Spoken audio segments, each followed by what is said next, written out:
রাজনীতি বনাম প্রেমনীতি, লেখনীতে মাহারিন তৃণ। পর্ব সংখ্যা 27। মঙ্গলবার বেলা 11টা। চুয়েট, চট্টগ্রাম প্রকৌশল প্রযুক্তি বিশ্ববিদ্যালয়। সুবিশাল ভবনের করিডোরের আলোয় এক লুকোচুরি খেলায় ছন্দহীনভাবে ক্যাম্পাস জুড়ে ভরে ওঠা সোদা রোদ্দুর।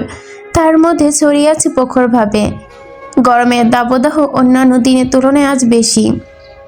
বাংলা ক্যালেন্ডারের পাতায় আষাঢ় মাস শেষে হয়ে এলো বলে বৃষ্টি দেখা দেয়নি এ মাসে। অপেক্ষা এখন শ্রাবণের বাড়ি ধারার। পুরোনো আম গাছের নিচে গা জড়িয়ে প্রয়াসে একদল ছাত্রছাত্রী জমিয়ে চা আড্ডার আসর। তবে সবকিছু ছাপিয়ে সিভিল ইঞ্জিনিয়ারিং ডিপার্টমেন্টের প্রথম বর্ষের শিক্ষার্থীদের চলছে পুনরুদ্যম ক্লাস। আর মাত্র কদিন পরে ইয়ার ফাইনাল। শেষ মুহূর্তের ক্লাসগুলো তাই বেশ জোরদারভাবেই নেওয়া হচ্ছে। কিছুক্ষণ আগে অবধি চলছিল ডক্টর রাইসুল ইসলাম স্যারের স্ট্রাকচার অ্যানালিটিসিস ক্লাস। বোর্ড ভর্তি সমীকরণ, ডায়াগ্রাম আর খাড়া দাগ। কিন্তু এখন সবকিছু বন্ধ। পুরো ক্লাস মৌনতার চাদরে ঢাকা। সামান্য শব্দের উৎস খুঁজে পাওয়া মুশকিল। ভেসে আসা গম্ভীর পুরুষালী কর্কশ কণ্ঠ। মাথা নিচু করে দাঁড়িয়ে আছে শেহরিন। বুকের ভেতর তার উথাল পাথাল কাঁপুনি রয়ে যাচ্ছে। মেহেদিরাঙা হাত দুটো তালুতে বরফের মতো ঠান্ডায় জমা। গলা শুকিয়ে কাঠ। আপনি কি জানেন এই কোর্সের ভ্যালু কি? একদিন দুদিন নয়। আপনি এতদিন ক্লাস মিস করেছেন। সিভিল ইঞ্জিনিয়ারিং পড়তে এসেছেন নাকি বেড়াতে এসেছেন? এখানে তো আপনার বাবা মায়ের টাকা না, দেশের টাকায় পড়ছেন। পড়াশোনার দায়িত্বশীল না হলে আগামীকাল সেতু ডিজাইন করবেন কিভাবে? ভবন নির্মাণ করবেন কিভাবে? মানুষের জীবন কি আপনার কাছে খেলনা? ডক্টর রাইসুল ইসলাম স্যার শেহরিনের জবাবের জন্য তৎসময় অসময় অপেক্ষা করেন। অতঃপর আবারও কঠিন সুরে বলে, যে ছাত্রী প্রথম বর্ষতে ক্লাসে নিয়মিত উপস্থিত না হয়ে শৃঙ্খলা তুচ্ছতাঙ্গ করে, সেই ছাত্রী তো হবে ভবিষ্যতে একজন দায়িত্বশীল ইঞ্জিনিয়ার। আশা করা যায়। Do you understand my point? Shehrin নিশ্চুপ। তার কাছে সত্যি জবাব নেই। কি জবাব দিবে সে? ভুল হয়েছে তারই। অসুস্থতার কারণে 8 দিনের মতো অনুপস্থিত থাকার পরে বিভৎস নানা কার্যে আরও 5-6 দিন গ্যাপ পড়ে গেছে। ইস, কাল কিচিকিতভাবে ক্লাসটা মিস না করলেও হতো। আজ এমন জবাবদের মুখে পড়তে হতো না। ডক্টর রাইসুল স্যারের ক্লাসটা কালকে লাস্ট ছিল। হতভাগা মেয়েরা খেয়াল ছিল না? এই স্যারের ক্লাসটা সে দীর্ঘদিন যাবৎ গ্যাপ দিয়েছে। সে অসুস্থতা কিংবা বিয়ে উপলক্ষে যতই হোক না কেন, কালকে কি ভেবে যেন ক্লাসটা মিস দিয়ে বাসায় বসে গেল। আর আজকে পড়ানো ধরল। পুরো ক্লাসে 60 জন ছাত্রছাত্রীর মধ্যে 57 জন প্রজেক্ট জমা দিয়েছে, দেয়নি 3 জন। বাকি 2 জন অনুপস্থিত। শেহরিন আজ উপস্থিত। লাস্ট ডেট ছিল আজকেই। তাও এই বাঘের মতো স্যারের প্রজেক্ট। ইঞ্জিনিয়ারিং মানে শুধু বইয়ের পাতায় সূত্র মুখস্থ করা নয়। এটা শৃঙ্খলতা, অঙ্গীকার এবং জবাবদিহিতার নাম। আপনি একটা কলাম ডিজাইন করবেন এবং সেটা যদি কোনোভাবে ভুল হয় তাহলে শুধু নাম্বার কাটা যাবে না, শত শত মানুষের ভিড়ও জীবন কাটা কেড়ে নেওয়ার পন্থা তৈরি হতে পারে। একটা ব্রিজের নকশা করবেন, সেখানে আপনার অসাবধানতাজনিত ছোট্ট একটি ভুল যোগাযোগ ব্যবস্থায় প্রশ্নবিদ্ধ করে তুলবে। আফটার অল, আপনাকে বুঝতে হবে আপনি কোন স্টেজে এসে পড়াশোনা করছেন। হেলাফেলা করলে চলবে না। এটা প্রাইমারি সেকশন নয়। মন চাইলে ক্লাসে আসবেন, না চাইলে আসবেন না। ডক্টর রাইসুল স্যার তার কঠোরতার পুরো সিভিল ইঞ্জিনিয়ারিং ডিপার্টমেন্টে আলাদা কিংবদন্তি হিসেবে পরিচিত, যার কথায় শুধু ধারালো ফলা হিসেবেই নির্গত হয় না, জ্বলন্ত শিখার ন্যায় উত্তাপ ছড়ায়। দায়িত্ববোধের দিক থেকে একনিষ্ঠ পুরো ডিপার্টমেন্ট তাকে সহনীয় করে তোলে। আপনি যদি প্রফেশনাল লজিক শব্দটা গুরুত্ব সহকারে নিতে না পারেন তাহলে প্লিজ পড়াশোনা ছেড়ে দিন। আপনার মতো হাজার হাজার স্টুডেন্ট পড়ে আছে, কোনো দরকার নেই 7-8টা করে ক্লাস মিস দিবেন, হুটহাট করে ক্লাসে উপস্থিত হবেন। সেটা অ্যালাউ করব না, কোনোভাবে না। কারণ আমি ক্লাস যা শেখাই বা পড়াই সেটা আমাদের ভবিষ্যৎ জীবনের সঙ্গে গভীরভাবে যুক্ত। আপনার অ্যাটেন্ডেন্স নেই, প্রজেক্ট নেই, চলমান ক্লাস সম্পর্কে কোনো ধারণা নেই। শুধু শুধু ক্লাসে কেন এসেছেন? বেড়াতে নাকি নিজের ইচ্ছা মতো চলতে? Answer me. শেহরিন চোখ বন্ধ করে কপাল ভাঁজ করে সবকিছু হজম করে নেয়। নিজের ভেতরে অনুশোচন, সেই সাথে ক্ষমা প্রার্থনা করার জন্য মনে মনে সাহস সঞ্চয় করতে থাকে। স্যারের কথাগুলো শোনার পর মনে হচ্ছে সত্যি ভুলটা তার। কেন এই যে গুরুত্বপূর্ণ ক্লাসগুলো সে মিস দিয়েছে? কেন এমন দায়িত্বহীনতায় পরিচয় দিয়েছে? পড়াশোনা তো সে ভীষণভাবেই নিয়েছিল, সিরিয়াসলি, হঠাৎ করে কি এমন হলো তার? চোখ খুলে সে ধীরে ধীরে মাথা উঁচু করে। সবার দৃষ্টি তার দিকে নিবদ্ধ। কারো দৃষ্টি সাহসী বা সহানুভূতিশীল নয়, কারো দৃষ্টি কৌতূহল, কারো দৃষ্টি উপভোগ করার আভাস। স্যার, আমার কাজের জন্য আমি দুঃখিত এবং লজ্জিত। ভবিষ্যতে ধরনের ভুল আর কখনোই হবে না। আমি আমার সকল কাজের জন্য ক্ষমা প্রার্থী। এতক্ষণ পর কাপা কণ্ঠে সত্যি স্বীকারোক্তিতে ডক্টর রাইসুল স্যারের কপালে রাগান্বিত ভাসটা কিছুটা শিথিল হয়ে আসে। তিনি চান শিক্ষার্থীরা নিজেদের ভুল সংশোধন করে নিজেরা পুনরায় পড়ুক, নিজেদের গড়ুক। ডেস্ক হতে একটা চক হাতে তুলে নিয়ে সবার সামনে উন্মুক্ত তুলে ধরেন। এই চকটাকে দেখুন, একটা ভঙ্গুর। একটু সাবধানভাবে ধরলে ভেঙে যাবে, বাট আমরা যখন মজবুত কাঠামো নকশায় এটি দিয়ে আঁকি, দুর্বল জিনিস দিয়ে শক্তিশালী জিনিসের রূপরেখা তৈরি করি। আমরা সবাই এই চকের মতোই নাজুক, কিন্তু আপনাদের ইস্পাতের ন্যায় শক্তিশীল হতে হবে। কাজের প্রতি দায়িত্বশীল হতে শিখুন। প্রথম বর্ষ হতে নিজের তৈরি করার জন্য প্রস্তুত হন। ধীরে ধীরে যত উপরে উঠবেন তত পড়াশোনার প্রেশার নিজেকে ঝালিয়ে নিতে সুযোগ করতে পারবেন। কথা আমার কি বুঝতে পেরেছেন আপনারা? ক্লাসে সবাই এতক্ষণ নীরবতা ভেঙে সমস্বরে স্যারের প্রশ্নের জবাবে বলে, জি স্যার। ক্লাসে প্রায় 15 মিনিট ব্যয় হয় এই কাজের বিষয়টা নিয়ে। একের পর এক কথা ভেসে আসতে থাকে। ডক্টর রাইসুল ইসলাম স্যার নিজে ধীরে ধীরে কঠোরতা দমিয়ে হালকা করে নেন নিজেকেও। সেনের হাতে কিছুটা দায়িত্ব ধরিয়ে দিয়ে স্থির কণ্ঠে বলেন, আপনার একটা বিম ডিজাইন প্রজেক্ট দেওয়া হলো। কালকে ক্লাসে আমি সেটা দেখতে চাই, বুঝতে পারলেন? জি স্যার। আপনার রেজিস্টার নাম্বারটা আমি মাথায় রেখেছি, এটা রেড অ্যালার্ট হিসেবে ধরে নিতে পারেন। বসুন। অবশ্যই দীর্ঘ 25 মিনিটের ভয়ঙ্কর যাত্রা শেষ হয়। সেদিন চুপচাপ বসে পড়ে সিটে। বুকের মধ্যে এখনও তার অস্থিরতা বিরাজমান। এরকম অপমান আজকে দিয়ে দ্বিতীয় হলো। এর আগে কলেজ লাইফে একবার হয়েছিল। সবাই বলে টপ স্টুডেন্টরা নাকি স্যারদের বোকা বোঝা শুনে থাকে, ফেভারিট ওভার হিসেবে পরিচিতি থাকে, তাহলে সকল অন্যায়ের জন্য ক্ষমা পেতে চায়। কিন্তু শেহরিনের বেলায় উল্টো। সে স্কুল লাইফ থেকে বর্তমান ভার্সিটি পর্যন্ত সেমিস্টার অবধি প্রথম সারি স্টুডেন্ট হিসেবে এখনও নিজেকে ধরে রেখেছে, কিন্তু ফেভারিট ওভার তার বেলায় এসে আর কাজ দেয় না। অপমান তাকে হতেই হয়। ক্লাস সময় শেষ করে তারও কিছুক্ষণ পরে স্যার চলে যেতে মৃদু গুঞ্জন উঠে তাকে ঘিরে। শেহরিন হিসেবে পাতা না দিয়ে স্যারের দেওয়া কাজের দিকে মন দেয়। যেভাবেই হোক কালকের মধ্যে কমপ্লিট করে জমা দিতে হবে, তা নয়তো চুয়েট ক্যাম্পাস তাকে আজীবনের জন্য ছাড়তে হবে। এই স্যারের সামনে দ্বিতীয়বার অপমান হওয়া যাবে না। পড়াশোনা ছেড়ে পালিয়ে যাওয়া ভালো। হেই শেহরিন, মুড অফ? শেহরিন বই খাতা গুছিয়ে তুলতে ধীর কণ্ঠে ছোট্ট করে জবাব দেয়, না স্যার, এমনিতে অনেক রাগী। তার ওপর তুমি এতদিন ক্লাস মিস করেছো তো বাদ দেওয়াটা নর্মাল। বাই দ্য ওয়ে, তোমার কি বিয়ে হয়েছে? শেহরিন ভুরু তুলকে তরুণার দিকে তাকিয়ে বলে, কেন? মানে দেখে মনে হচ্ছে হাতে মেহেদি, আঙ্গুলে রিং, গলায় চেন, এত কিছু খেয়াল করেছো? তুমি তো ভার্সিটিতে একদম নর্মাল লুকে আসো, অর্নামেন্ট তেমন দেখি না আর কি। আবার এত দিনের গ্যাপ, সব মিলিয়ে মনে হচ্ছে বিয়ে হয়েছে তোমার। সের মুখে জোরপূর্বক হাসি টানে। বিয়ের ব্যাপারটা সে চায় না সবার সামনে উন্মুক্ত করতে, কারণ এখন যদি সে স্বীকার করে তাহলে পুরো ডিপার্টমেন্টে ছড়াবে। সেই সাথে নেতা সাহেবের ছবি দেখতে চাইবে। সেখানে স্বয়ং নেতা সাহেব নিজে এত বড় কড়া প্রাইভেসি মেনটেন করে চলছে বিয়ে নিয়ে, সেখানে তারিফভাবে জাহির করা অনুচিত তার পারমিশন ছাড়া। নিশ্চিত এর পেছনে যথার্থ কোনো কারণ রয়েছে। বিদেশে চুপচাপ আছে, কি জানি শত্রুর ব্যাপার স্যাপার থাকতে পারে। সেরকম কিছুই না।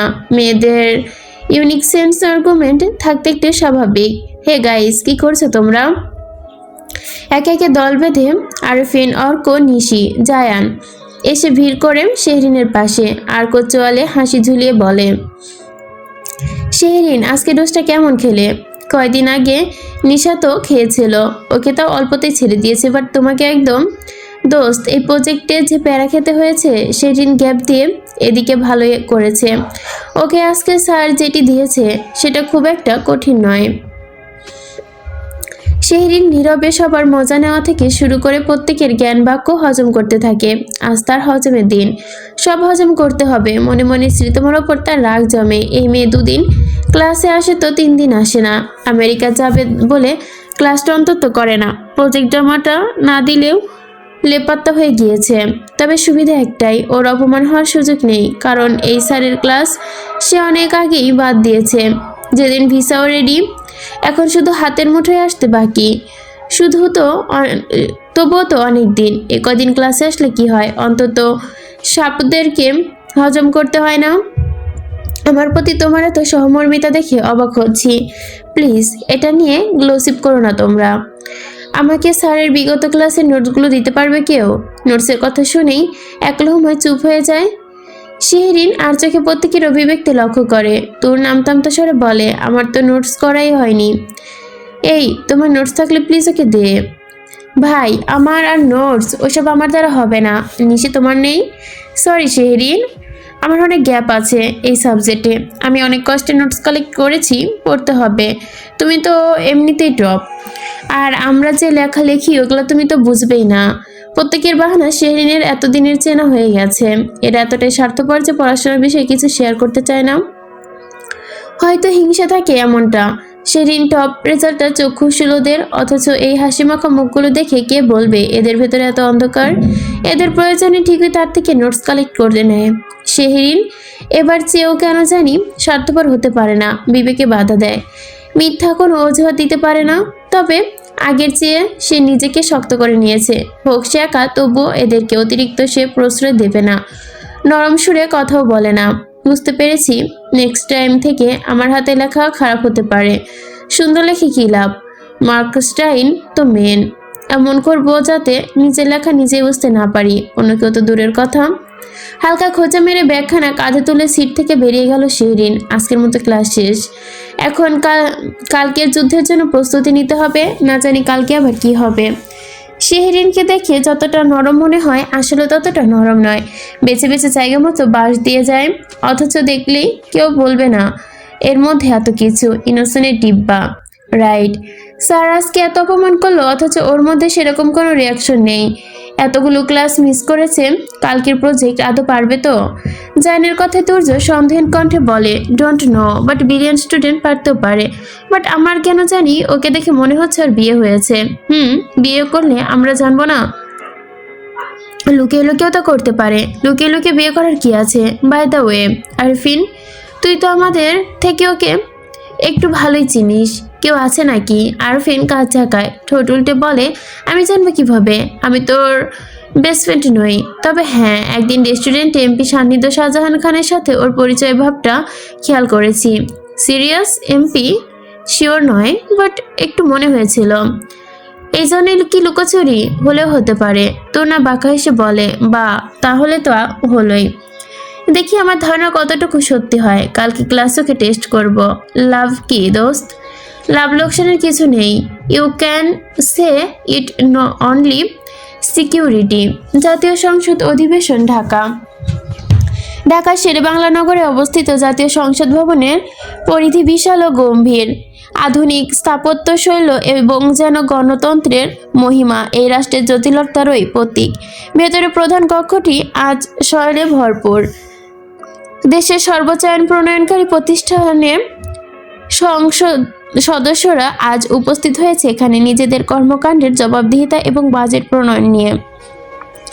দীর্ঘ সময় যাবৎ চলছে এই অধিবেশন। সরকারের কর্মকাণ্ড, উন্নয়ন এবং প্রকল্প বাজেটের নীতি নির্ধারণ নিয়ে শুরু হয়েছে তুমুল আলোচনা, সমালোচনা। সরকারি দল ও বিরোধী দলের তর্ক বিতর্কের সাথে উঁচু নিচু স্বরে তৈরি হচ্ছে অস্থিরতা। মাননীয় স্পিকার সবাইকে চুপ থাকার নির্দেশনা দিয়ে পরিবেশ পরিস্থিতি স্থিতিশীল করে পরবর্তী বক্তব্য প্রদানের জন্য তিনি জোরালো কণ্ঠস্বরে বলেন, আসন নং 34, চট্টগ্রাম 2 আসনের মাননীয় সংসদ সদস্য সান্নিধ্য শাহজাহান খান, আপনাকে কথা বলার জন্য নির্দিষ্ট সময় প্রদান করা হলো। পুরো সংসদ অধিবেশনের সবচেয়ে কনিষ্ঠতম সদস্য সান্নিধ্য শাহজাহান খান, বয়স মাত্র 32 হলো, চেহারায় চঞ্চলের ছাপ বিদ্যমান। পরনে তার আজকে সাদা পাঞ্জাবির জায়গায় ক্রিম কালার পাঞ্জাবি। দৃঢ় প্রবন্ত মুখরেখা। সুদর্শন এই অল্প বয়সী নেতাকে নিয়েই পক্ষ বিপক্ষে দুই দলের মধ্যে অগ্রসরী রয়েছে কিছুটা। দক্ষ হাতে সামনে মাইক্রোফোনটি ঠিক করে গম্ভীর দৃষ্টি নিক্ষেপ করে সম্মুখে সারির মন্ত্রী ও বিরোধী দলের নেতাদের দিকে তাকায় সান্নিধ্য। এক ঝলক তাকিয়ে সেদিক থেকে দৃষ্টি নিয়ে মাননীয় স্পিকারের দিকে মনোনিবেশ করে সে। সুস্পষ্ট গলায় মাননীয় স্পিকারকে ধন্যবাদ দিয়ে সরাসরি নিজস্ব বক্তব্যের জাহিতা শুরু করে দেয়। একে একে নিজ এলাকায় উন্নয়নের সমস্ত হিসেব নিকেশ উপস্থাপন করা শুরু করে সান্নিধ্য। নতুন সড়ক, স্কুল, হাসপাতাল, বিদ্যালয়, প্রতিটি প্রকল্পের নাম, ব্যয় ও ব্যয় করা মূল্য, অগ্রগতি এবং জনগণের ওপর তার প্রভাব নিখুঁতভাবে তুলে ধরে। এখন প্রশ্ন হলো, জনগণের টাকায় সঠিক ব্যবহার নিশ্চিত করতে পারা আমরা কি এই ব্যবস্থা নিয়েছি? এর জবাবদিহিতা কোথায়? সান্নিধ্য এর মাঝে বিরোধী দলের একজন প্রবীণ সদস্য হঠাৎ করে বলে ওঠে, জবাবদিহিতা তো আপনার নিজের মন্ত্রণালয়ের কাছেই নেই, আপনি কিভাবে দিবেন? শুধু মুখে বললেই তো হবে না, প্রমাণ চাই। প্রমাণ না দেখাতে পারলে আমি জবাবদিহিতার কথা তুলব কেন? এরকম কথা অনেকেই বলে। শুরু হয় তর্ক বিতর্ক।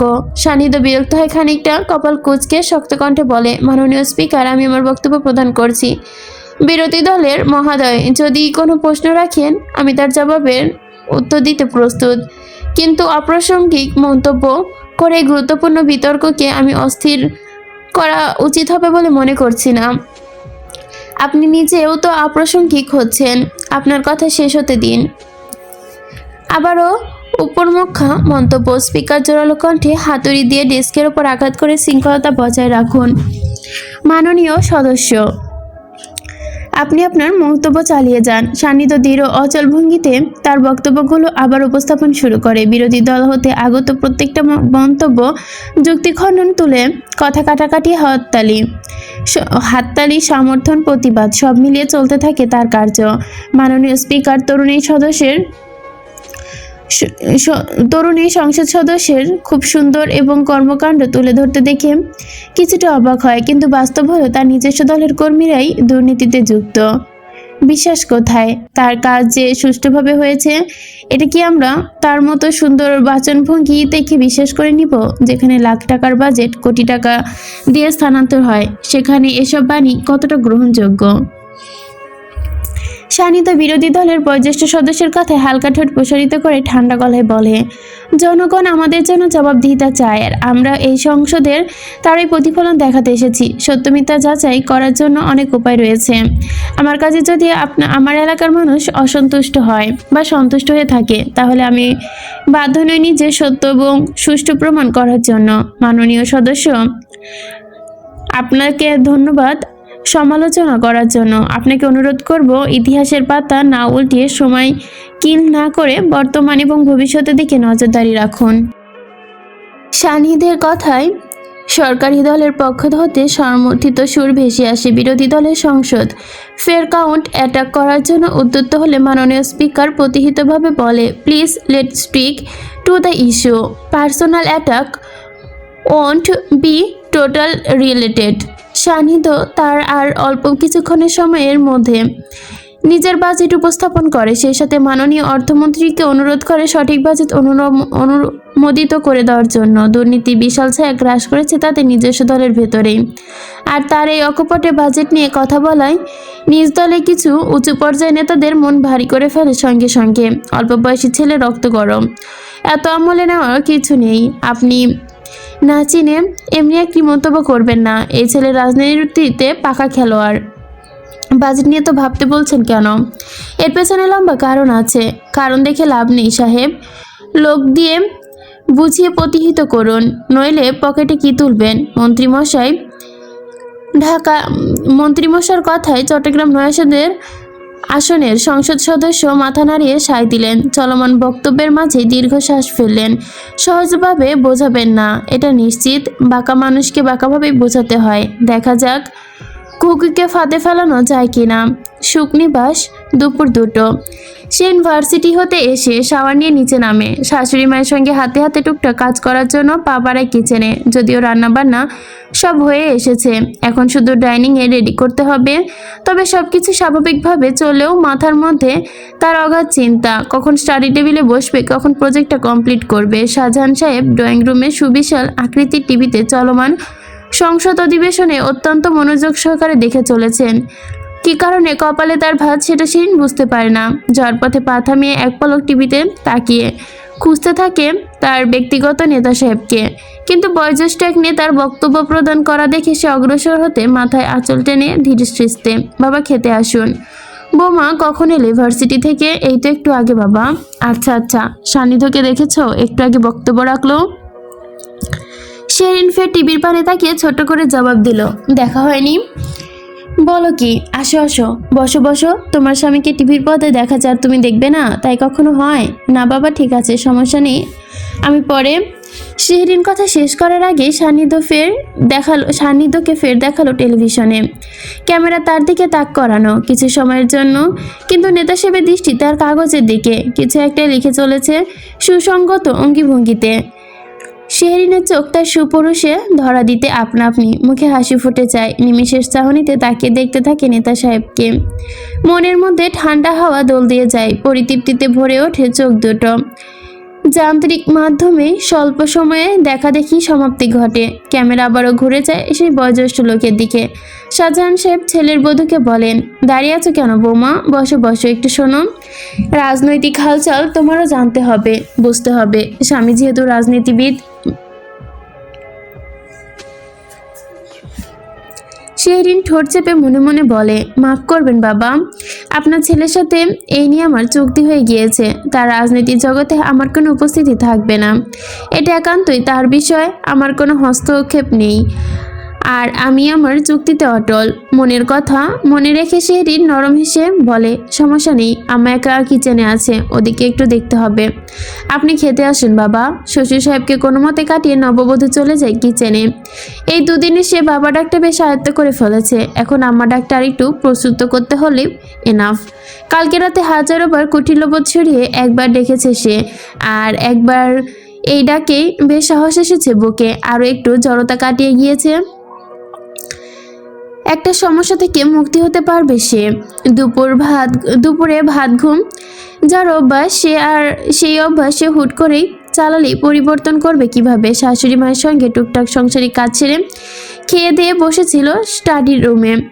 বাবার সঙ্গে দৈনিক আলাপন সেরে টুলু চোখে বিছানায় শরীর রাখতেই বেজে ওঠে বিকেল 5টা। এলাম। লম্বা ঘুম শেষে শেহরিন নিজেকে আবিষ্কার করে অসহায়ভাবে। অতঃপর ফ্রেশ হয়ে স্টাডি টেবিলে বসতেই ডাক আসে নিচ থেকে। আগত সব ফেলে যেতে হয় আবারও নিচে। তিথির সঙ্গে থেকে বিকালে এক দারুণ নাস্তার রেসিপি শিখেছে নববধূ। নেক্সট টাইমে তা ট্রাই করার পালা। মনে হচ্ছে পারবে, খুব একটা কঠিন লাগেনি। অতঃপর বিকেলের নাস্তা খেতে খেতে বেবি মানিকের সঙ্গে খেলাধুলা একদম এক দফা। রাত নামতেই মাথা শূন্য অবস্থা রেখে টেবিলে বসে পড়ে শেহরিন। নেতা সাহেবের সঙ্গে মাত্র কথা শেষ হলো তার। ওনার সর্বপ্রথম কথাই ছিল ভার্সিটি যাওয়া হয়েছিল কিনা, বাসায় কোনো সমস্যা ফিল হচ্ছে কিনা। রমণী সব কিছু বাড়িয়ে ভালো লাগা মিশিয়ে নেতা সাহেবকে ক্ষান্ত করেছেন কোনো মতে। বাবা এবং তার মতে লুকিয়ে মানুষটির সঙ্গে আজকের বিষয়টা কিভাবে বলবে? সে আজকে অপমানিত হয়েছে, এটা বলার মুখ রেখেছে সে। বই, ড্রয়িং শিট, ড্রাফিং টুল সাজিয়ে নিজ কাজে মন দিতেই বেজে যায় 8টা। আজ সারা রাত তাকে এই কাজই করতে হবে মনে হচ্ছে। ভোরের আগে শেষ করতে পারবে বলে মনেও হয় না, কেননা এর মাঝে আবার ডিনার টাইমে নিচে গিয়ে বেশ খানিকটা সময় কাটিয়ে আসতে হবে।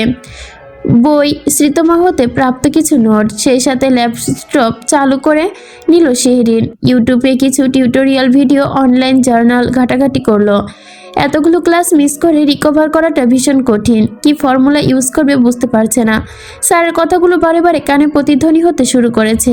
সারাদিনের ব্যস্ততার মধ্যে থাকলেও এখন জানি কথাগুলো ফের বুকের ভেতর ছুরি দিয়ে আঘাত করছে। এমন দায়িত্বহীন ইঞ্জিনিয়ারের দরকার নেই, পড়াশোনা ছেড়ে দিন। শেহরিন চোখ বন্ধ করে নেয়, গম্ভীর শ্বাস টেনে সে নিজেকে ধাতস্থ করে নেয়। কুল শেহরিন কুল, আজ যেটা হয়েছে সেটা তোমার ভুলেই হয়েছে।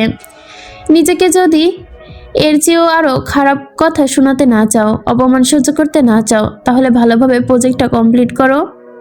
না, আর কিছু ভাববো না, যা হওয়ার হয়ে গিয়েছে। আমাকে সামনে ফোকাস দিতে হবে।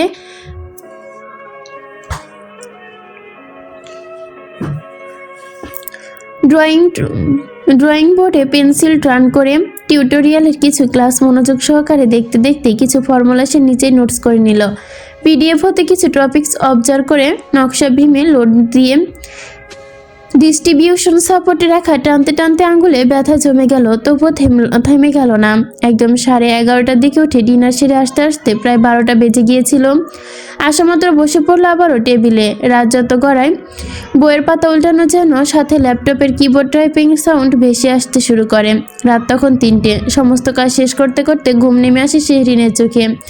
এই সময় একটু কফি হলে ভালো হতো। স্টাডি টেবিল ছেড়ে উঠে দাঁড়ায় সে। ঘুম জড়ানোর জন্য খানিকটা রুমে পায়চারি করতে থাকে। বেলকনিতে গিয়ে আষাঢ়ের হাওয়া গায়ে লাগিয়ে নিজের ক্লান্ত দেহটা সতেজ করার চেষ্টা করে। দীর্ঘ সময় বিরতি শেষে 3:45টার দিকে আবারও টেবিলে বসে। ডিজাইন অলমোস্ট হয়ে এসেছে, একটুখানি বাদ। ভোর তখন 5টা। ফ্যাকাশে মুখে, চোখে লাল, কিন্তু মনের ভেতর অদ্ভুত এক প্রশান্তি। অবশেষে প্রজেক্ট টান তার। প্রাথমিক রিপোর্ট লেখা শেষ। সবকিছু গুছিয়ে হাত টান করে উঠে দাঁড়ায় শেহরিন। ঘড়ির কাঁটায় চোখ বুলিয়ে সরাসরি চলে যায় ওয়াশরুমে। ফজরের নামাজ আদায় করা মাত্রই বিছানায় শরীর এলিয়ে দেয়। রাতের জানি শেষ। পূর্বাকাশে সূর্য উঠেছে, দিনের সূচনা ঘটেছে। ভোরের আভা ভেসে পূর্ণাঙ্গ সকালবেলা। পাখিটাকে কিচিরমিচির। জানালার পর্দা গলিয়ে সোনালি রোদ্দুর নরম বিছানায় এসে হাজির। শেহরিন আজকের ক্লাস 9:20-এ। ক্লান্ত শরীর, ঘুম ভাঙে তার 8:45-এ। তাও সেটা শান্তির ফোনে। তড়াক করে লাফ দিয়ে উঠে সে। সময়টা দেখে দৌড়ায়। কোনো মতো ফ্রেশ হয়ে রেডি হয়ে নেয় ভার্সিটির উদ্দেশ্যে। নাস্তা করার সময় তো দূরে থাক, ভার্সিটি যাওয়ার সময়টুকু হাতে নেই। ডক্টর রাইসুল স্যারের ক্লাস 2য় পিরিয়ডে থাকলেও ভয়ে তার প্রাণ যাচ্ছে। একই শেহরিন নাস্তা করবে না? সাঞ্জের কথা সেন অসহায় দৃষ্টিতে তাকায়। কাঁধে ব্যাগ রেখে তাড়াহুড়ো কণ্ঠে বলে, আজকে আমার একটা ইম্পর্টেন্ট ক্লাস আছে আপু, একদমই সময় নেই হাতে। তিথি তাসিনকে নাস্তা করাতে করাতে বলে, ঘুম থেকে একটু আর্লি ওঠার অভ্যাস করতে হবে তোমাকে শেহরিন। কালকে বলেছিলাম নাস্তা তৈরির সময় থাকবে তুমি। সো সরি ভাবি, আমি এখন থেকে আর্লি উঠবো। মিসেস নাজনিম এক পলক তাকিয়ে বললেন, নাস্তাটা করে যাও, গাড়িতে যাবে, সময় লাগবে না। আমার অভ্যাস আছে, অসুবিধা নেই। যেটা ভালো বুঝো, তবে একটু গুছিয়ে চলার চেষ্টা করো। এলোমেলোভাবে চলা আমার পছন্দ না। জি। সেন মাথা নিচু করে সবার থেকে বিদায় নিয়ে ঘর থেকে বেরিয়ে যায়। দৌড়ে গিয়ে গাড়িতে ওঠে। ড্রাইভার আঙ্কেল সর্বোচ্চ স্পিডে গাড়ি চালানোর অনুরোধ করে। সে স্থির বসে ঘড়ির কাঁটায় নজর বুলিয়ে নেয়, বাইরের পানে দৃষ্টি রেখে। পিছনে ফেলে আসা সংসারের মায়াজাল মাত্র বিছাতে শুরু করেছে। তাই মনে হচ্ছে কত কঠিন। সবার মন রক্ষা করে এই পড়াশোনা চালিয়ে যেতে যেতে কতটুকু সক্ষম হতে পারবে জানে না রমণী। শাশুড়ি মায়ের আধারা ঘামা মুখ, তার ভাবির ক্ষীণ কথা, মর্মত্ব বুঝে যেন বোঝে না সে। জানালার কাছে মাথা ঠেকিয়ে নিজ মনে প্রশ্ন করে, আমি কি পারবো নিজেকে গুছিয়ে নিতে? পড়াশোনা সামলে এই সংসারটা আমার কি আদৌ হবে? সদ্য ক্লাস শেষ করে সকল ঝামেলা দায়মুক্ত হয়ে অবশেষে ক্যান্টিনে এসে বসেছে শেহরিন। ভীষণ ক্ষুধা পেয়েছে। সকালে নাস্তা না করার দরুন টানা ক্লাসের কারণে মস্তিষ্ক, পেট দুটোই খালি এখন তার। কিছু না খেয়ে বাসায় যাওয়ার কোনোভাবেই সম্ভব না। যাক বাবা, আজকে ক্লাস শেষ মতোই ছিল। আমি তো ভেবেছিলাম রাইসুল স্যার কোনো একটা কিছুতে নিশ্চিত ভুল ধরবেন, তোমাকে আবার কথা শোনাবে। স্যার পুরোটা ক্লাস টাইমে আমার বুকের ভেতর হাতুড়ি পেটা করেছিল। ভাগ্য ভালো অতিরিক্ত নার্ভাস আর সেন্সলেস হয়ে যায়নি। Thanks god. তোমার তো আবার ফোবিয়া আছে। হ্যাঁ, এটাই তো ভয়। শ্রীতমা এক হাতে ছোট্ট প্লেটে 3টা সমুচা, আরেকটা হাতে প্লেটে পরোটা নিয়ে টেবিলে বসে। সঙ্গে অল্প কিছু শসা, পেঁয়াজ কুচি এনেছে। তুমি আবার কষ্ট করে আনতে গেলে কেন? দিয়ে যেত তো। আমি বেছে বেছে এনেছি, এগুলো গরম আছে, ওপরেরগুলো একদম ঠান্ডা। চা অলরেডি আনছে। শেহরিন আজকে শ্রীতমাকে জোরপূর্বক ধরে বেঁধে নিয়ে এসেছে ভার্সিটিতে। এ মেয়ে আজকেও ক্লাসে আসার না ইচ্ছাই ছিল, কিন্তু শেহরিনের জোরাজোরিতে না করতে পারেনি। তবে রাইসুল স্যারের ক্লাসটা সে অ্যাভয়েড করেছে, শুধু তার লাস্টের ক্লাসটা করেছে। তবে না, যেহেতু শুধু শুধু ক্লাস করে অপমান হওয়ার কি কারণ আছে, যেহেতু সে থাকছেই না। ইয়ার ফাইনাল আগেই চলে যাবে। আগে না হয় ইয়ার ফাইনালের মাঝেই হতো, না গেলে হতোই না। শেহরিন নিত্যদিনের এই কথা শুনতে শুনতে শ্রীতমার অভ্যাস হয়ে গিয়েছে। এই মেয়ে জিজ্ঞেস করতে ক্লান্তবোধ না করলেও শুনতে তার ক্লান্তবোধ লাগে। একই সাথে মনে ভীষণ খারাপ লাগাও কাজ করে। কিভাবে বোঝাবে? থেকে যাওয়ার উপায় নেই আর কোনোভাবেই। যদি উপায় থাকতো তবে সে নিশ্চয়ই থেকে যেত। তুমি এত অল্পতেই মানুষকে আপন করে নেও কেন শেহরিন? আমার সাথে তো তোমার পরিচয় 1 বছরও হয়নি, অথচ আমি চলে যাচ্ছি সেটা নিয়ে তুমি অনেকটা অফসেট। শেরিন সমোসা খেতে খেতে খানিকটা শসা মুখে দিল। আমার প্রিয় মানুষ হারানোর শোক কাটিয়ে উঠতে খুব কঠিন লাগে। আমি হারাতে ইচ্ছে করি না কোনো কিছু। মনে হয় আমার পছন্দের মানুষগুলো সবসময় আমার সাথে থাকুক, আমার কাছে থাকুক। তাহলে বলছো আমি তোমার পছন্দের মানুষের একজন? তোমার এখনো সন্দেহ আছে? শ্রীতমা মৃদু হেসে মাথা আওড়ায়। খাওয়ার বাহানায় চোখ দুটো নিচের দিকে রাখা তার। সে এই সময়ের মাঝে আদুরে মেয়েটার দিকে তাকালো। ওই যে কত প্রিয়, এটা সে বুঝতে পারে, হয়তো পারেও না। মেয়েটা এভাবে একা জনসমুদ্রের মাঝে ফেলে রেখে যেতে তারও ভীষণ কষ্ট হয়। এই মুখরেখায় প্রকাশ করতে পারে না, শুধু জানায় না বিদায়ের দিনে কেমন করে নিজেকে সামলাবে। দুজনেই চলমান কথার মাঝে চা এসে হাজির, সঙ্গে ডাল ভাজি। শেরিন শ্রীতমকে সার্ভ করে দিতে থাকে। নিশ্চিন্ত গলায় বলে, ইয়ার ফাইনাল নিয়ে ভীষণ চিন্তা হচ্ছে আমার। মাঝখানে এত গ্যাপ হয়ে গিয়েছে, আমি কিভাবে কি করব বুঝতে পারছি না। ডোন্ট ওরি শেহরিন, এতটা লো ফিল করো না, বা লো ফিল করার কারণও নেই। হাতে এখনো কিছু সময় আছে, এই কদিন একটু ভালো মতো পড়াশোনা করো, সব ঠিক হয়ে যাবে। আমার সিলেবাস এখনো মাথার ওপর ঘুরছে, সাথে এতগুলো ক্লাস মিস, নোটস নেই, লেকচার শুনিনি, কিভাবে যে কি করব। সিজি একবার তোমার তরতাজা, তার নিচে নেমে যাবে তো। শ্রীতমা চায়ের কাপে চুমুক টেনে দম ছেড়ে নেয়, সতেজ গলায় বলে, ভালো স্টুডেন্ট এই এক সমস্যা, সিজি নিয়ে ভীষণ প্যারা খেতে হয়। আর মেয়ে এত ভাবনা চিন্তার কোনো কিছুর প্রয়োজন নেই, তুমি ভালো কামব্যাক দিতে পারবে। যদিও মনে নেই জোর, তবুও চেষ্টা রাখতে পারো, কারণ প্রতিদ্বন্দ্বী তো তোমার অনেকেই। জেসি, মনীষার কথা বলছো, নির্জনও কম কি? ওহ গড, তোমার এই 4 জন 4 বছর সিজি নিয়ে যে টানাটানি করবে, হাই লেভেলের ম্যাচ হবে শিওর। শেরিন চায়ের কাপে শেষ চুমুক টেনে স্বতঃস্ফূর্ত হেসে, কথা খারাপ বলনি, প্রথম সেমিস্টারে আমার চেয়ে মনীষার মাত্র কিছু পয়েন্ট কম পেয়েছিল, তাই মনে হচ্ছিল সে সারা দুনিয়া হতে পিছিয়ে পড়েছে। কেঁদে ফেলেনি, এটাই অনেক। তবে ভীষণ মন খারাপ করেছিল। তোমার মতো ভালো স্টুডেন্টদের যা করবার। বাই দ্য ওয়ে, ভালো কথা, সেদিন তোমাকে জিজ্ঞেস করবো বলে করাই হয়নি। প্লিজ ম্যাম বলুন। শ্রীতমার সামনে এসে 1 হাত চায়ের কাপটি ধরে, টিস্যু দ্বারা মুছতে মুছতে নিয়ে দ্বিধা মিশ্রিত কণ্ঠে বলে, তোমার নতুন সংসার কেমন যাচ্ছে? সব ঠিকঠাক তো? আলহামদুলিল্লাহ ভালোই আছি, ঠিকঠাকই চলছে সব। এমনকি নর্মাল কোনো প্রবলেম ফিল করছো কি? প্রবলেম বলতে রান্না নিয়ে আর কি। তুমি তো জানো আমি রান্নায় তেমন এক্সপার্ট নয়, রান্না করো তুমি? শ্রীতমা অবাক চোখে তাকিয়ে শেহরিনের নরম হাসে, শান্ত কণ্ঠে প্রত্যুত্তর করে, রান্না করছি না ঠিক, বাট হালকা টুকটাক শিখছি আর কি। ভাবি প্রতিদিন একটা করে রেসিপি শেখাচ্ছে আমাকে। এত তাড়াতাড়ি? বিয়ে তো তোমার 7 দিনও হয়নি। আর তাছাড়া এমপি সাহেবের বউ তুমি, রান্না নিয়ে তো তোড়জোড় কেন? এমপি সাহেবের বউ বলে কিছু না শ্রীতমা, এটা সব মেয়েদের জন্যই উন্মুক্ত। রান্নাঘরটা আলাদা একটা জগৎ, সেখানে কোনো ভেদাভেদ নেই। বুঝতে পেরেছি, বাট আমি বুঝতে চাইছি এত তাড়াতাড়ি সব কিছু কেন? যেহেতু তোমার পূর্ববর্তী কোনো এক্সপিরিয়েন্স নেই, মাত্র এসেছো নতুন একটা জায়গা, একটু তো সময় দরকার নিজেকে সেট আপ করার জন্য। হয়ে গিয়েছে মোটামুটি সেট আপ, বাট তাড়াতাড়ি বলতে আমি নিজেও একটু কনফিউজ। মেবি আমার শাশুড়ি মা হেল্পিং হ্যান্ড দিয়ে কিচেন খুব একটা কাজ করায় না, আমি শিওর নই। তবে যতটুকু অবজার্ভ করেছি এটাই মনে হয়েছে, উনি যা সবজি কাটায় তাদের দিয়ে, রান্না সে বা ভাবি করে। শ্রীতমার হাতে তর্জনী আঙ্গুল টেবিলখানায় ঠেকে শব্দ করে, that's a point my girl, এইটাই হবে। অনেকেই এমন থাকে যারা দুনিয়ার সব কাজে হেল্পিং হ্যান্ড দিয়ে করালেও রান্না করাবে না। আমার মনে হয় তোমার শাশুড়ি মা পরিবারের জন্য নিজে রান্না করতেই প্রেফার করে। এটা অবশ্য ভালো একদিক থেকে। আজ সকালে আমার নিজেও কিচেনে যাওয়ার কথা ছিল, বাট এই কাজটার জন্য আমি সব রুটিন এলোমেলো করে ফেলেছি, যার কারণে যেতে পারিনি। খুব সম্ভবত একটু মাইন্ড করেছে, ভাবিছিলেন না ছিল, বাট উনি তো ছেলের বউ, দায়িত্ব তো আমারও আছে। এটা গিয়ে একটু গিল্টি ফিল্ড হচ্ছে। গিল্টি ফিল্ড হওয়ার কিছু নেই সেদিন, তোমার জার্নি কেবল শুরু। আর শুরুর দিকটা সবাই সামলাতে একটু বেসামালি হয়, এলোমেলো হবে, সব কাজে ভুল হবে, বুঝে উঠতে পারবে না, এই আর কি। সব কিছুর জন্য তোমার এত প্রপার টাইমের জন্য ওয়েট করতে হবে, তাদেরকেও একটু সময় দিতে হবে।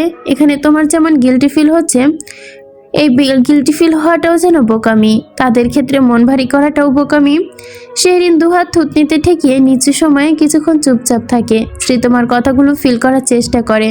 সব কিছুর জন্যে হয়তো একটা নির্দিষ্ট সময়ের প্রয়োজন। নীরবতা ভাঙে সে, জড়তা মাখা স্বরে বলে, আমার একটু ভয় হয় শ্রীতমা। সেকেন্ড কয়েকের পড়াশোনার জন্য একটু বেড়ে যাচ্ছে না তো? আবার তখন সংসারও যদি আমি কিছুটা পুরনো হয়ে যাব, তখন তো আমাকে নিয়ে রান্নার দিকটা বা অন্যান্য কাজগুলো করাতে হবে। আমার মতো পড়ার টেবিল ছেড়ে বারবার ওঠার অভ্যাস নেই। উঠলে আমার মনোযোগ থাকে না, অনেক সময় লাগেও না, নিজের কাজ অগোছালো লাগে। ভয় করো না, ভাইয়া আছে তো, উনি তোমাকে এই ব্যাপারে হেল্প করবে। উনি ওনার কাজ নিয়ে ভীষণ ব্যস্ত থাকে। আমি চাই না এসব সাংসারিক বিষয়ে সে ইন্টারফেয়ার করুক। আমি জাস্ট চাইছি নিজেকে একটু ভালোভাবে তৈরি করে নিতে, যাতে দুটোই ব্যালেন্স করে রাখতে পারি। আসলে সব কিছুর পেছনে একটা মেন পারপোজ থাকে। একটু স্টাফ সিচুয়েশনে ফেলেছি। আন্টির কথা বলছো? মামনি যদি বেঁচে থাকতো তাহলে হয়তো আমি অনেকটা কিছুই শিখতে পারতাম। সব না হোক বেসিক জিনিসগুলো শিখতাম। ছোটবেলা থেকে বাবার আদরে গড়ে ওঠা এক নিষ্পাপ মেয়ে আমি। নিষ্প্রাণ। সংসার জীবন তো দূরের কথা, নিয়ম আর দুবেলা যে রান্না করে খেতে হয় সেটা আমার মাথায় ছিল না। মোট কথা রেডিমেড সব কিছুতে অভ্যস্ত, প্র্যাকটিক্যাল স্কিলে জিরো। আমি যেটাই তোমাকে বোঝাতে চাইছি শেহরিন, তোমার শাশুড়ি মা এবং ভাবিতে একটু বোঝা উচিত। তুমি কোন পরিবেশ থেকে এসেছো। দুদিনেই এত রান্নার প্রেশার দিলে তো তুমি প্রেশার ওভার হয়ে শিখতেই পারবে না, বরং ভুলে যাবে। এটা তো আর বলা যায় না, তাই না? ওনারা যেহেতু আগ্রহ প্রকাশ করে শেখাচ্ছেন, তার জন্য শিখে নেওয়া ছাড়া আর কোনো উপায় নেই। বরং আমি কৃতজ্ঞ যে তার অন্তত আমাকে শেখাতে এতটা আগ্রহ দেখাচ্ছে। আগ্রহের পেছনে মূল কারণ তোমাকে তাড়াতাড়ি রান্নায় দক্ষ হিসেবে তৈরি করে কিচেনের দায়িত্ব দিয়ে দেওয়া। শেহরিন তোমার কথা হেসে ফেলে। মেয়েটা কথা শুনে মনে হচ্ছে রান্নার বিষয়ে বেশ কনভার্সার সে। শেহরিন রান্না শেখায় তার কাছে পছন্দ হয়নি। লিসেন গার্ল, এসব বাদ দাও। একটা ভালো উপদেশ দিয়ে শোনো, ফিউচারে অনেক কাজে দিবে। বলুন শুনি। সৃষ্টিকর্তাকে অসংখ্য ধন্যবাদ যে উনি এখনও আন্টিকে সুস্থ রেখেছেন, ভালো রেখেছেন। তোমার উচিত রান্নার বিষয়টা ক্লিয়ার করা, আন্টি থেকে শিখে নাও। হোক বিদেশি, তো বউ যখন বিয়ে হবে ওভারঅল রান্নাটা তোমাকে করতে হবে, হোক নিজের কিংবা অন্যের জন্য। আমার ডলি বুবু ও ইউএসএ আছে, শুধু রান্না নয়, ঘরে সব কাজ তাকেই করতে হয়। আমি চাই না তুমি আমার মতো সিচুয়েশনে পড়ো। It's all very uncomfortable situation, that's my feeling. Here you can't easily change yourself if you want to, so please. Very good point. অন্তত তোমাকে দেখে আমার নিজেকে প্রিপেয়ার করা উচিত। Yes my girl. শেহরিন হাত ঘড়িতে সময় দেখে নে এক পলক। ড্রাইভার আঙ্কেল আসার সময় হয়ে গিয়েছে, কি জানি এসে পড়েছে এতক্ষণে। ঠিক তখনই, এখন চলো উঠি। ওকে, এই পয়েন্ট আগে বলো, কালকে আসবে? শ্রীতমা বলে উঠল, কাঁধে ব্যাগ ঝুলিয়ে একগাল হেসে। এই কয়েকদিন একটা মিষ্টি মেয়ের সঙ্গে আর মিস করতে চায় না। ওয়েল দা ঠিক আছে, বাট মিস না করে মিস দিলেও খবর আছে। যথাগা ম্যাডাম জি। শেহরিন একবার শ্রীতমার সাথে বের হয় ক্যান্টিন থেকে। দুই বান্ধবী গল্প শেষ হয়ে যায় না, তবুও আবার নতুন করে শুরু হয় নতুন সংলাপ। তবে কিছু দূর যাওয়ার পথে তুর্না নিশির সঙ্গে দেখা। পা থেমে যায় দুজনের। ক্যান্টিন থেকে আসছো, কিছু বলবে? ব্যস্ত মনে হচ্ছে। নিশির প্রশ্নে শেহরিন কিছু একটা ভেবে মুচকি এসে বলে, ব্যস্ত না, বাট সত্যি বলছি আমার কাছে আহমেদ শরীফ স্যারের নোটস নেই। তুনা শেহরিনকে ঠেস দিয়ে মজা নেওয়ার বিষয়টি স্পষ্ট বুঝতে পারে। মুখের আদলে কিছুটা আধার ঘনিয়ে স্বাভাবিক কণ্ঠে বলে, তুমি কি সবসময় ভাবো আমরা তোমার নোটস নেওয়ার জন্যই কথা বলতে আসি শেহরিন? তোমরা আমাদের ক্লাসমেট, ভাবো আমরা তোমাদের ফ্রেন্ডস হিসেবেই দেখি। ও থ্যাংক ইউ তুর্না, তুমি না বলে সত্যি জানতামই না। জানবে কিভাবে? তুমি তো বিদেশে পাড়ি দিয়েছ, ক্লাসে ঠিকমতো আসো না। তারপরও 6 মাস তো দেখিইনি। সেই অভিজ্ঞতা থেকেই বললাম আর কি। ওকে, এসব কথা ছাড়ো, তার চেয়ে একটু সূক্ষ্ম নজর দাও আমাদের টপিকের ওপর। আগের চেয়ে বেশ পরিপূর্ণ লাগছে না? কাহিনী কি? শেহরিন কালকে তুর্নার প্রশ্নগুলো বুঝতে পেরেছিল। সন্দেহ করেছে তারা অল্পতে ছাড়বে না, খুঁচিয়ে অবশ্যই বের করবে। একটা মানুষের পার্সোনাল বিষয়ে এতটা অ্যাপেয়ার দেখানো, এতটা আগ্রহ জন্মানো ঠিক না, কিন্তু এটা নিয়ে একটা রিমাউন্ট বা মজার কোনো কিছু নেই, কেন পিছু লেগে আছো?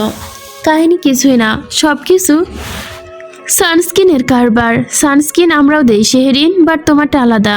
আলাদা তো হবেই, তোমার ব্যান্ডেড তো আমি ইউজ করি না। তূর্ণা শেহরিন দিকে সজাগ দৃষ্টিতে তাকিয়ে সন্দেহ মিলন কণ্ঠে বলে, যত যাই হোক বলো না কেন শেহরিন, আমরা কিন্তু বিয়ে বিয়ে একটা আমেজ পাচ্ছি। আমাদের বলতে চাও না ঠিক আছে, বাট এভাবে কৌশলে এড়িয়ে যাওয়াটা কিন্তু কারণ আছে যা আমরা বুঝতে পারছি না। তোমাদের ব্রেনে প্রেশার কেন করছো বুঝতে পারছি না আমিও।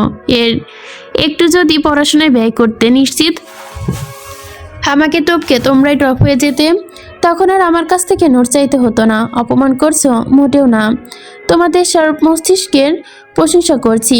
তূর্ণা নিশি দুজনে বেশ অবাক হয় শেহরিনের মুখে এত ধারালো ধারালো কথা বের হতে দেখে। এই মেয়ে ধীরে ধীরে কেমন যেন পরিবর্তন হয়ে যাচ্ছে। ক্লাসে অন্য সবার সঙ্গে মুখে মধু থাকলেও তাদের সাথে যেন আজ নিমপাতা ঝাড়ছে। তাকে নিয়ে এত গসিপ হাসি তামাশা করে বুঝিয়ে দিয়েছে নাকি? চুপি চুপি বিয়ে করেছো, সেটা বলছো না কেন? এত লুকোচুরি খেলার কি দরকার? মনে করছো আমরা এখনো কিছুই বুঝতে পারবো না? তোমরা যেভাবে শার্প হেমন্স উত্তরসূরি হয়ে দায়িত্ব পালন করছো, আমি নিশ্চিত আগামী 24 ঘন্টার মধ্যে সঠিক তথ্য খুঁজে বের করতে সক্ষম হবে। বিয়ে করেছো সেটা স্বীকার করছো না কেন? তোমাদের ভরসায় আছি, আমার বিশ্বাস তোমরা সফল হবেই। ভাইয়া বুঝি পর্দা করে, সেজন্য এভাবে চুপি চুপি বিয়ে সেরে নিয়েছো, যাতে আমরা দেখতে বা জানতে না পারি? তূর্ণা নিশির কথায় বাঁকা হেসে শেহরিন গা জ্বলে উঠল। নিজেকে ধাতস্থ করে ঠান্ডা গলায় বলে, পর্দা করে। কিছু বেগানা নারী শুধু নজর দেয় তো, এই জন্য লুকিয়ে রেখেছি। আজকাল কিছু ক্লাসলেস মেয়েদের দৃষ্টি খুবই খারাপ, তাই আর কি, ভালো ভয় লাগে। আফটার অল নজর সত্যি আসি কেমন? শেহরিন তোমার হাত টেনে ঠোঁটে বাঁকা হাসি রেখে পাশ কাটিয়ে চলে আসে। কিছু দূর এগোতেই দুজন মুখ টিপে খিলখিল করে হেসে চুপসে যায়। বাকি দুজন অপমানে নিমজ্জিত হয়ে ফুঁসতে থাকে।